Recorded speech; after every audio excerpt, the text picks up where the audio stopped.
Bonsoir et bienvenue dans le 1945. Voici les titres de ce samedi 21 juillet. Les QR codes, ces codes barres en 2 dimensions, fleurissent dans notre quotidien. Ils permettent à ceux qui les photographient d'être redirigés vers un site internet afin d'obtenir des renseignements. Un procédé de plus en plus utilisé dans le tourisme par exemple.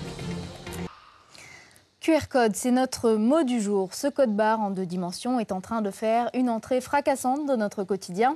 Photographié avec un smartphone, le QR code renvoie vers une page internet pour détailler, expliquer ou enregistrer un produit ou une information.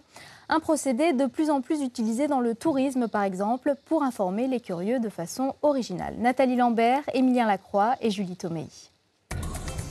Un carré pixelisé noir et blanc, vous avez certainement déjà croisé ce symbole sans vraiment savoir ce dont il s'agit. J'ai déjà vu dans plusieurs endroits, mais donc je ne sais pas ce que c'est. Ça sert à quoi? Là, j'ai un trou de mémoire, je sais pas.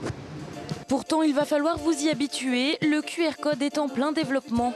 Téléchargez une application gratuite sur votre smartphone, prenez le code en photo et votre portable déchiffre les informations.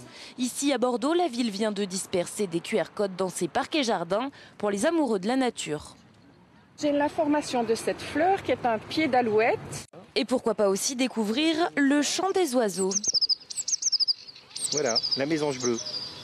C'est bien, je ne savais pas du tout à quoi ça correspondait. Je connaissais l'application, je l'avais pris, mais c'est intéressant. Puis surtout, on découvre des choses à chaque fois. Mais le plus grand QR code de France se trouve à Vannes, 67 mètres carrés. La mairie donne le coup d'envoi pour l'utilisation de cette technologie. Les possibilités derrière un QR code sont immenses. On a avant tout là souhaité marquer les esprits pour amener les gens à avoir le réflexe QR code. Avec 3,5 millions d'applications de déchiffrage téléchargées, les Français seraient les 5e plus gros utilisateurs dans le monde. Les QR codes n'ont pas fini de se faire flasher. C'était le journal préparé par la rédaction. Merci d'y être fidèle. Tout de suite la comédie En famille à 20h50 Bones, suivi de la nouvelle série policière The Finder. Moi je vous retrouve demain 19h45. D'ici là, passez une très bonne soirée et un bon week-end.